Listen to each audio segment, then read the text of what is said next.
All right, I'm here with Art and Dan from Since We Were Kids. What's up, Dave? Yep. All right, guys, so what have you been up to since the quarantine? All right, go ahead. Staying at home. Yeah, skateboarding and shooting guns and staying at home. So, guys, tell me about the new album. What, besides obviously a new lead singer, can fans expect on this new album, Break From Life? New albums is the same formula. Since we were kids, fast. The vocals are a lot more. You can hear the vocals better. I think there's a lot more vibe with the vocals. It's just a different. It sounds more full, in my opinion. I just felt like the earlier stuff, the vocals weren't really. I mean, they were good for what they were, but I just feel like this album is just over the top. It's just people that were turned off maybe by our previous records, they might really like this one. Yeah, the production's better, definitely, and I think the songs in general are better, but it's just, again, it's a more evolved style. It's still aggressive, it's still fast, still makes you want to do stuff, and that's about as, for us, that's all we really want. We're not trying to reinvent anything, we're just trying to make songs that kind of, again, build on something and make it just memorable, make it cool, make it fun. There's still songs about skateboarding and real life shit. There's always going to be songs about skating pools. That's just how it is. So, how did you guys get started, actually? Actually, we got started in that room right there. Art fucking recorded some drums for another punk band. I missed playing punk and faster music because at the time we were still playing like really heavy shit, and I would go in there and take songs and rearrange the drum parts to where I wanted them for what I was going to write. I'd write riffs over them, and then we'd come up with stupid lyrics, and then basically we'd put the songs together. And that's basically how Since We Were Kids started. It was never supposed to be, we were never going to do something with this band. It was more like a studio, have fun in the studio type thing. And then, as we wrote songs, we finally got Art on board. Because at first Art hated it. He thought it was the stupidest shit ever. He was like, "This is dumb." He was like, the songs weren't that good, and now the songs are really good. So yeah, that was it. He just wasn't feeling it, and then so finally we decided to play a show. Got him on board. We got two of our other friends to play. We played at one show, and after that we were just like, "Hey, you know what? Like, let's start doing this. Let's start taking it a little more serious. Take it to the next level." So. Ever since then, we've had multiple lineup changes and just, keep doing what we do. And, as long as I feel like I'm not trying to say I'm the one who's, I'm the main guy for the band, but as long as I'm still behind it and me and my brother are still behind it, I feel like we're always going to have that sound.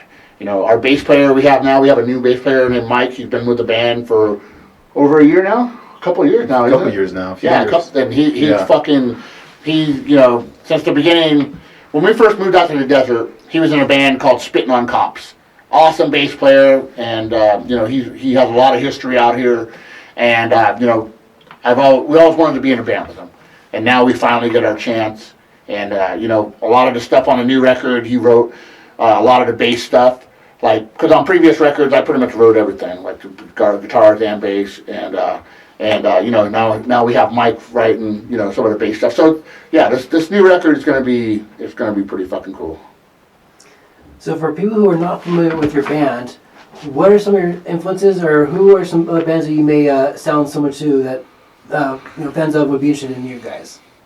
Well, I feel like when I'm writing music, I'll just say this first. When I'm writing music, I'm not thinking of any band, but if we have to say that, some of our influences and some of the stuff that, really grabbed us, it would be like, Gangrene, Poison Idea, RKL, of course, Sick of It All. We like the harder stuff, that's more like, I like hardcore. I really like hardcore. And, it's just like when punk rock went really poppy and really sappy, and that just really wasn't like what we were about, So we try to keep it to where it's like what we're about, I guess you could say, I was gonna say, I think with our influences, it's from years of listening and playing the more aggressive style music that is sat in our heads that finally has come to the point where it's like, well, we really only can play one certain style, but we change it up in little ways, but for the most part, it's always going to be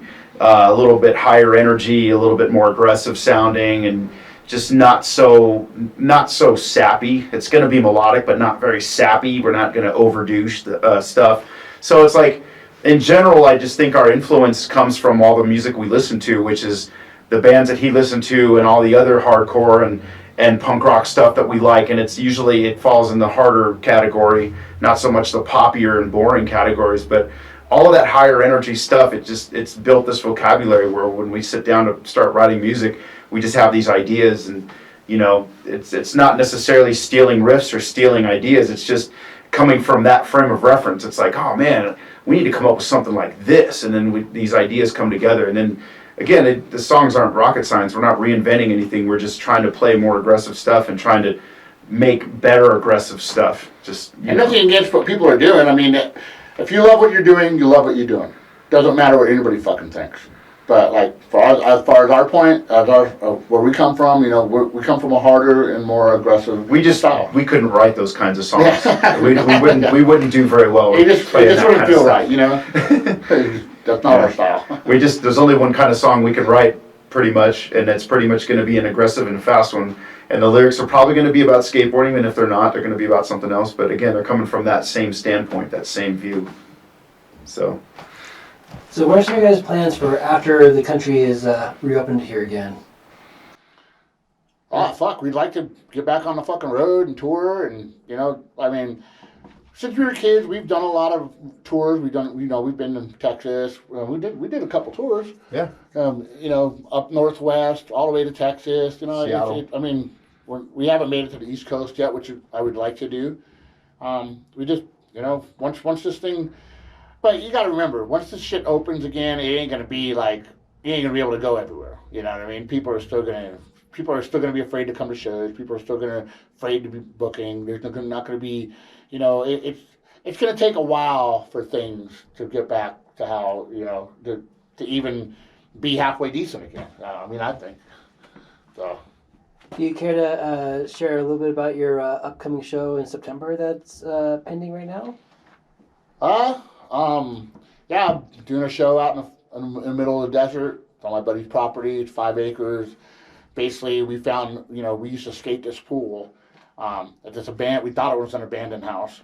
And next thing you know, we seen some dude posting pictures and shit. And we're like, dude, what's up? And next thing you know, turns out the guy owns the property. He brought in a skate park company. They built like a whole skate park there. It's going to be, so we're actually going to be playing at that property. And, but I'd like it to be like, like a punk rock swap meet. People come out there, camping, there's going to be food out there. I'm trying to get like 20 bands. I have like, I think 15, waiting for like 5 more to confirm, but it's just, like I said, it's a good vibe. It's going to be mixed genres. It's going to be reggae bands, rock bands, and punk bands. So it should be fucking cool. It should be really cool. And what's that date again? The date? Yes. September 12th. September 12th. Out there in the middle of hopefully it's not going to be windy. Desert. Yeah. Yeah, hopefully it's not windy out there. Hopefully. With any luck, we'll have good weather and this thing will go off well, and people will be safe. There's plenty of room out there, and if you want to wear your mask, social distance, you're more than welcome to. It's on 5 acres. You're going to have room. It's just cool to be in that environment when there's a pool and there's some skateboarding stuff there, and there'll be skaters live music, there. Barbecue. There's going to be bands playing. There's going to be bands with merch. I'm sure there's going to be all kinds of different things that people can kind of check out. It's just out. No one really does that out in the middle of the desert like that. But at the same time, I think it's from a perspective. The Pirate Punks, they put on a good show in the middle of the desert. I don't know if they're doing it this year, but the Pirate Punks put on a fucking... Yeah, this one will be easier to get to, though. This won't be behind any mountains and behind some dirt roads that you're going to have to, follow 10 people to try to find. It'll be a little easier. Yeah. All right, is there anything else you guys want to say to your fans out there? All right, go ahead, man. I was going to say, thanks for the support, and thanks for checking out all the stuff we do and checking out the videos and that kind of stuff. We just posted a new video.